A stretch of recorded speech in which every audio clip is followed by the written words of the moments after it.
दक्षिण के जो राजा है राजराज और राजेंद्र, जो प्रतापी राजा है, जो भी राजा थे उस टाइम, जैसे इस टाइम हमारे पास सिक्के चलते हैं, नोट चलते हैं, उस टाइम ये नहीं चलता था।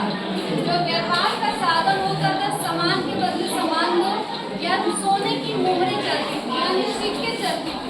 उस सिक्कों पे अपने राज्य का एक इंडिकेशन पॉइंट रहता था कि आता था कि मेरे कार्यकाल का।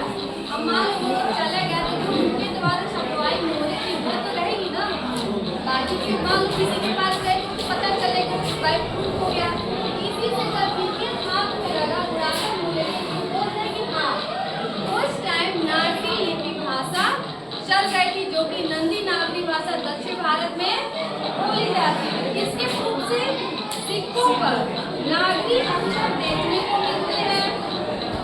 फिर 11वीं से 12वीं सदी हम आते हैं कि 12वीं सदी के केरल के शासकों पर, अब केरल के शासक यानी राजा, शासक मतलब राजा को कहते हैं, शासकों के सिक्कों पर वीर के लक्ष्य जैसे शब्द नागरी लिपि में अंकित है। यानी केरल के राजाओं ने जो उनके कार्यकाल में सोने के सिक्के अंकित थे, उस सिक्के पे वीर के लक्ष्य लिखा हुआ है, यानी कि 12वीं सदी में इसका प्रमाण मिलता है।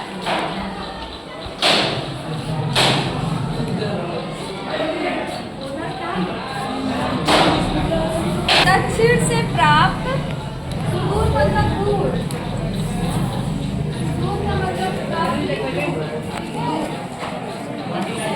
दक्षिण से प्राप्त वर्गुल का पल्लव ताम्रपत्र 9वीं सदी में था। वो भी नागरिक लिपि है।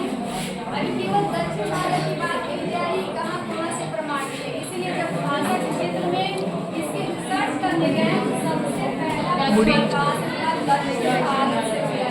क्वेश्चन भी आता है, सब्जेक्टिव भी आता है, ऑब्जेक्टिव कोई ना करेगा, सब्जेक्टिव हुआ है आएगा। और ये चैप्टर से जरूर एक नया क्वेश्चन आएगा। इस बार के एग्जाम में आएंगे बाबू, बोर्ड एग्जाम में आएंगे, बोर्ड एग्जाम में एक चैप्टर से जरूर आएगा, ऑब्जेक्टिव भी अच्छा खासा रहेगा। फिर आगे बोलते इतना ही नहीं है, श्रीलंका के, आप देखो दूसरा देश आज ऊपर आपने नेपाल, बांग्लादेश, अब नीचे आगे श्रीलंका। श्रीलंका के पराक्रम बाबू विजय बाबू, जो कि ये सटारा के नाम है, जो कि 12वीं सदी में आदि शास्त्रों के सिक्कों पर नागरी अक्षर देखने को मिल जाएंगे। उनके भी सिक्कों पे हमारे देश में तो नहीं, पहले था लेकिन अब नहीं है। पहले तो श्रीलंका कहा जाता था, अब न श्रीलंका हुआ। जब रावण ने श्रीलंका कहा जाता था, श्रीलंका हुआ क्या अब श्रीलंका भारत में। दक्षिण भारत की बात कर रहे थे, अब हम उत्तर भारत की ओर आ जाएंगे।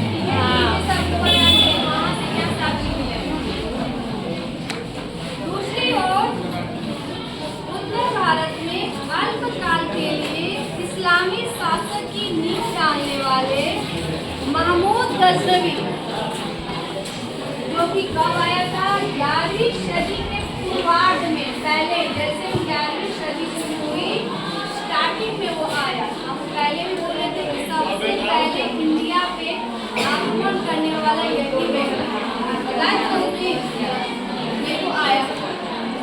तो ये इस्लामी शासन की नींव डालने वाले महमूद गजनवी, जो कि केवल लूटने के लिए आया था इंडिया से। यहाँ के जो सोमनाथ मंदिर है वहाँ से केवल सोने, चांदी, हीरे, मोती यही सब लूटने महमूद गजनवी आया था, जो कि अफगानिस्तान से आया था। ठीक है, ये केवल लूट के फिर ये चला भी गया।